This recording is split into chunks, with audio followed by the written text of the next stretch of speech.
Assalamualaikum semuanya, selamat datang di channel Berat Fighter. Sorry banget brother, gue menghilang udah lama banget.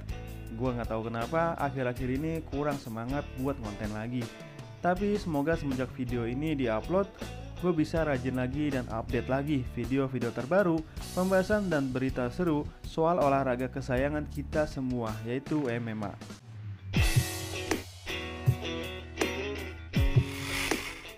Gue mulai dari berita yang pertama. Salah satu pelatih paling berpengaruh di UFC sekaligus salah satu pelatih terbaik di dunia, yaitu Javier Mendez, ketika menonton UFC 290, ternyata ada satu orang yang membuat Javier Mendez sangat mengaguminya, yaitu Bo Nickal. Bo Nickal dikenal sebagai pegulat elit, yang gulatnya dianggap sebagai salah satu yang paling mengerikan di UFC. Hal itu dikarenakan prestasinya yang sangat luar biasa di dunia gulat. Medalinya pun sudah belasan. Dan ketika masuk UFC pun, rekornya terus menggila.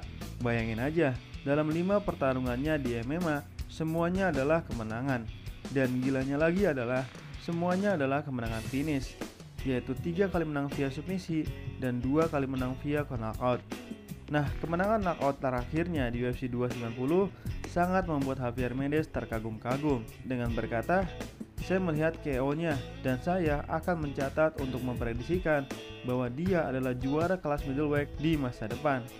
Dia memiliki semuanya. Dia memiliki kemampuan hebat, gulatnya hebat. Dia memiliki fight IQ yang sangat hebat. Dia memukulnya, dia menghindar, lalu dia memukulnya lagi. Memukulnya dengan tembakan yang tepat. Maksud saya, dia adalah real deal. Dia adalah masa depan. Saya tahu dia adalah juara di masa depan." Bo Nickal tidak hanya membuat Woodburn tertidur dalam waktu kurang dari 1 menit. Javier Mendez terkesan juga dengan betapa bersih serangannya, dan Javier Mendez pun berkata, "Tidak, dia jauh lebih berevolusi dari sebelumnya, dan dia membuktikan bahwa dia tidak perlu bergulat. Dia bisa mengalahkanmu saat berdiri." Bo Nickal memang terlalu diunggulkan saat melawan Woodburn, walaupun sebenarnya Woodburn punya rekor sempurna, yaitu 7 kali menang dan belum pernah kalah. Tapi secara bursa taruhan, Super gak ngotak sama sekali. Ya gila aja. Bo Nickal di angka minus 2100, sekali lagi di angka minus 2100. Sedangkan Woodburn di angka plus 1100. Dan fans pun pasti memprediksikan Bo Nickal menang via submisi atau karena gulatnya. Tapi rupanya tanpa gulat sama sekali, Bo Nickal mampu meng-KO lawannya hanya dalam waktu 38 detik saja. Dan ada fakta gila bahwa dalam 4 pertarungannya di UFC, Bo Nickal baru merasakan dipukul lawan-lawannya hanya baru 3 serangan. Angka yang terbilang sangat tidak masuk akal untuk bertarung di panggung sebesar UFC. Berita selanjutnya, Alexander Volkanovski mengungkapkan gameplaynya saat menang melawan Yair Rodriguez. Yang ia bahas di channel YouTube-nya, bahwa gameplaynya adalah terus melakukan switch stand, yaitu selalu berganti-ganti kuda-kuda, kadang southpaw, yaitu kaki kanan di depan, atau orthodox, yaitu kaki kiri di depan. Hal itu ternyata sangat berpengaruh untuk bisa membuat Yair Rodriguez menjadi ragu-ragu di setiap melakukan tendangan.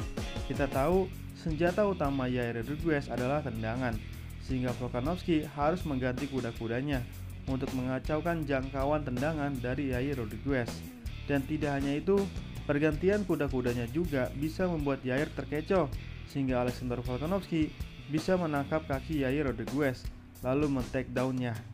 Dan dengan bukti yang begitu kuat bahwa Volkanovski mampu bergulat dengan Islam Makhachev, tentu menjadi bukti bahwa Yair tidak mungkin bisa menandingi gulatnya Volkanovski. Dan itu terbukti dengan kekuatan kaki Volkanovski yang super kuat.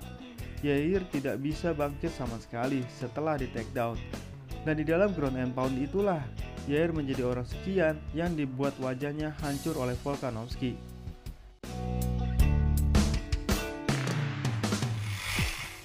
Kabar selanjutnya, event UFC 290 dianggap sebagai event UFC berangkat terbaik tahun ini.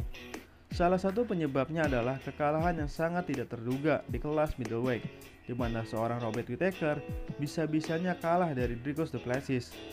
Perlu diketahui, kenapa nama Robert Whittaker masih masuk dalam jajaran pound for pound? Selain ia pernah juara di kelas middleweight, Robert Whittaker juga tidak pernah kalah satu kali pun semenjak di kelas middleweight, kecuali hanya kalah dari Adesanya, sang juara. Selebihnya, tidak ada yang bisa mengalahkan Robert Whittaker selama di kelas middleweight. Robert Whittaker pernah bertarung 14 kali di kelas middleweight dan hanya 2 kali kalah, itu pun dari Israel Adesanya. Selebihnya adalah 12 kemenangan. Sehingga adalah hal yang sangat mengejutkan siapapun ada fighter yang mampu mengalahkan seorang Robert Whittaker selain Israel Adesanya. Rupanya dia adalah Dricus Du Plessis, bahkan bukan via keputusan juri, melainkan via knockout. Sebelum pertarungan ini, Adesanya sudah lebih dulu menantang Dricus Du Plessis dan berharap ada orang lain yang bisa ia lawan selain Robert Whittaker. Dan rupanya orang itu adalah Dricus Du Plessis. Nah, setelah kemenangan itu, Dricus Du Plessis diisukan akan melawan Israel Adesanya di UFC 293 di Sydney, Australia, tanggal 10 September mendatang di Kudos Bank Arena, di mana pertarungan yang sudah resmi adalah Carlos Ulberg vs Jung Da-un. Kabar selanjutnya, sang veteran Robbie Lawler memberikan penjelasannya kenapa ia pensiun di usia 38 tahun, meskipun telah mendapatkan kemenangan spektakuler. Dalam wawancaranya setelah pertarungan, Robbie Lawler berkata, "Pastinya Anda ingin masuk ke dalam arena dan keluar. Apa yang membuat pensiun ini cukup mudah bagi saya adalah karena ini adalah hari pertama saya benar-benar merasa baik selama berhari-hari di camp. Dan itulah yang Anda inginkan, mencoba mencari cara untuk menjadi sangat baik pada suatu hari dalam kondisi terbaik Anda, dan saya bisa melakukannya hari ini. Banyak kemampuan tidak berfungsi seperti dulu, tetapi jelas berfungsi di sana-sini. Ada kilatan dan Anda suka. Gunakan kilatan itu dan berkata, oke, ini dia, mari kita teruskan itu. Selama sisa lemah, tetapi kemudian seperti naik dan turun. Sulit untuk pulih dan sulit untuk memaksakan diri seperti dulu. Yap, gue rasa Robbie Lawler sudah sangat tepat untuk pensiun, karena sangat sulit untuk mendapatkan ending yang bagus di olahraga yang tidak kenal ampun ini. Karena banyak fighter yang pensiun bukan karena keinginannya, melainkan justru dipensiunkan oleh olahraga ini, di mana fighter sulit untuk terus di puncak ketika di ujung karirnya. Sehingga ketika mendapatkan ending yang spektakuler, yaitu menang begitu cepat, yaitu hanya dalam 38 detik, sudah waktunya Robbie Lawler menutup buku karirnya khususnya di MMA. Dan memang dikarenakan usia yang sudah tidak muda lagi, ditambah lagi masih banyaknya bekas-bekas luka selama di UFC, membuat Robbie Lawler sudah sangat tepat untuk memilih pensiun. Nah, itulah berita hari ini. Selamat pagi, sekian dan terima kasih.